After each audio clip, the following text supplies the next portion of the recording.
तो भाई लोग स्वागत है आप सभी का अभी तक न्यूज वीडियो नंबर 3 में। भाई लोग बॉलीवुड की एक बड़ी न्यूज ये भी आई है कि दिसंबर 2024 से पठान पार्ट 2 की शूट स्टार्ट होने वाली है, जो कि यश राज स्पाई यूनिवर्स की 8th फिल्म होगी और ये फिल्म प्लॉट बिल्ड करेगी पठान वर्सेस टाइगर के बीच में। लेकिन पठान पार्ट 2 वॉर पार्ट 2 के बाद में आएगी। और इसके बाद रितेश देशमुख ने अनाउंस किया शिवाजी जयंती के दिन छत्रपति शिवाजी महाराज के ऊपर एक बायोपिक बनाने वाले हैं जिसका नाम होगा राजा शिवाजी। और अगर अनाउंसमेंट की बात करी रहे तो डॉन पार्ट 3 के मेकर्स ने एक अनाउंसमेंट किया है, एक वीडियो डाला है। कसम से बता रहा हूं, इतना गुस्सा आ रहा है मेरे को। ये क्या अनाउंसमेंट था, लिटरली टेक्स्ट फॉर्म में इन्होंने वीडियो डाला और ये बताया कि कियारा आडवाणी आने वाली है। अब इससे हमें एक्साइटमेंट कम और डर ज्यादा लग रहा है कि डॉन की फ्रेंचाइजी के साथ ये लोग क्या क्या करने वाले हैं। भाई मेरी तरफ से ये ज्यादा हो जाएगा, 150 रुपया रखो आप और मेहरबानी करके थोड़ा एफर्ट्स लो, अनाउंसमेंट के अंदर थोड़ा ढंग का अनाउंसमेंट करो। सबसे पहली तड़कती भड़कती न्यूज ये है हॉलीवुड से कि मार्वल ने एक बहुत बड़ा हिंट दिया है। क्या टेलर स्विफ्ट का कैमियो होने वाला है डेडपूल एंड वुल्वरीन के अंदर। ऑस्ट्रेलिया न्यूजीलैंड का एक फेसबुक पेज है मार्वल्स का, उसमें उन्होंने एक इमेज अपलोड किया और इसमें हम बीट वाली फ्रेंडशिप बैंड देख सकते हैं। 3 है, एक डेडपूल की है, एक वुल्वरीन की है और तीसरी है जिस पर रिलीज डेट लिखा है, लेकिन इससे टेलर स्विफ्ट का क्या लेना देना। तो ये जो इमेज है ये कोई रैंडमली अपलोड नहीं की है, ये जानबूझकर किया गया है। जो फ्रेंडशिप बैंड इन्होंने दिखाया है बीट्स वाला, ये स्पेशली टेलर स्विफ्ट के फैंस जो स्विफ्टीज है वो एक दूसरे को देते हैं। एक तरह से सिंबल है जो टेलर स्विफ्ट के फैंस पहनते हैं। अब मोस्ट प्रोबेबली चांसेस ये है कि टेलर स्विफ्ट एक एक्समैन म्यूटेंट बन सकती है मूवी के अंदर। अब मेरा ऐसा मानना है कि बिकॉज मैडम वैम सुपर फ्लॉप जाने वाली है बॉक्स ऑफिस के ऊपर, मतलब एकदम थर्ड क्लास पैथेटिक मूवी है। मैडम वेब इतना ज्यादा डैमेज कर सकती है मार्वल की इमेज पर, तो जुलाई तक उसकी हाइप कम ना हो, इसलिए शायद इन्होंने डिसीजन लिया होगा कि टेलर स्विफ्ट को भी एज अ कैमियो लाया जाए। डेडपूल एंड वुल्वरीन आखिरी उम्मीद है मार्वल की। इसके बाद बाफ्टा अवार्ड्स खत्म हुआ और बहुत ही सरप्राइजिंग रिजल्ट्स आए सामने। बाफ्टा अवार्ड मतलब समझो ब्रिटिशर्स का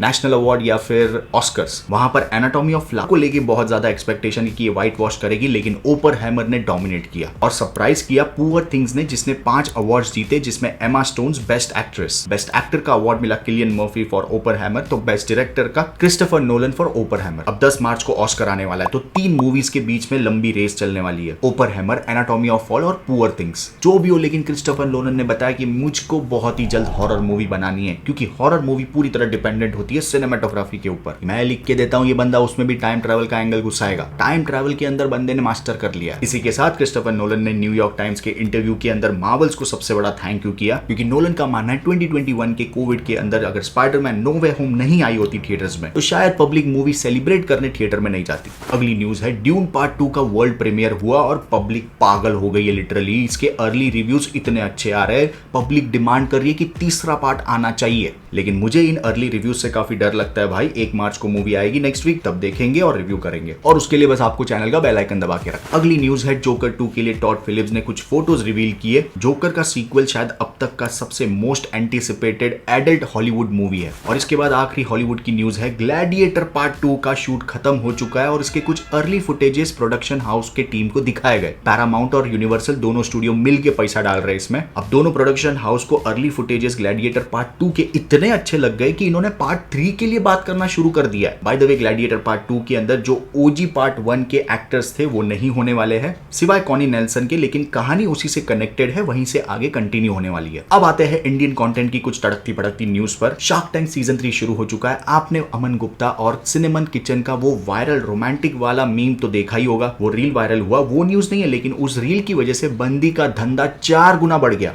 अमन गुप्ता ने इस बिजनेस के अंदर इन्वेस्ट किया था, वो अलग। इसके बाद इस फ्राइडे रिलीज होने वाली आर्टिकल 370 के प्रमोशन के लिए यामी से जब पूछा गया आपकी मूवी को कुछ लोग जिंगोइज्म प्रोपेगेंडा ऐसा बुला रहे हैं, तो आपको क्या लगता है इसके, तो यामी गुप्ता ने बहुत सही आंसर दिया। एक बंदी बहुत कम बोलती है लेकिन मस्त बोलती है। जिन लोगों ने दिमाग में फिक्स कर लिया मूवी जाने के पहले कि ये प्रोपेगेंडा वाली है, उनसे मतलब नहीं है मेरा, उनसे बात करके उनको समझा के कोई मतलब नहीं है। इस मूवी को लेकर कुछ लोगों का ये भी कहना है कि जानबूझकर लोकसभा 2024 के इलेक्शन से पहले इसको रिलीज किया जा रहा है। तो भाई लोग, किसी ने एकदम सही कहा था कि जो बंदा ऑलरेडी भस्म लगा के बैठा हुआ है, क्या उसे एक मूवी की जरूरत है इलेक्शन जीतने के लिए। इसके बाद एक बहुत बड़ा ब्रांड है होटल्स एंड रिजॉर्ट का, हिल्टन, जिसकी ब्रांड एम्बेसडर दीपिका पादुकोण बन चुकी है। और इतना ही नहीं, रिसेंटली जो बाफ्टा अवार्ड्स हुए उसके नॉन इंग्लिश लैंग्वेज फिल्म्स की प्रेजेंटेशन के लिए दीपिका पादुकोण को बुलाया गया। प्रियंका चोपड़ा के बाद अगला नंबर दीपिका का है। और इसके अलावा आखिरी न्यूज है 1 मिनट का टीजर लॉन्च किया गया है सिद्धार्थ मल्होत्रा की नेक्स्ट मूवी का। Super duper non stop slow motion में एक्शन से भरी मूवी है। शेरशाह के मेकर्स है और मार्केटिंग के लिए तो तवा के पैसा लगाया। अब कुछ सोर्सेस कह रहे हैं कि मूवी का एक्चुअल बजट 200 करोड़ का है और कुछ सोर्सेस कह रहे हैं कि नहीं मूवी तो 60 करोड़ की है, लेकिन ऊपर का जो 140 करोड़ है वो इसकी मार्केटिंग पे खर्च करेंगे। मतलब 140 करोड़ मार्केटिंग पे, पगला गए क्या लोग।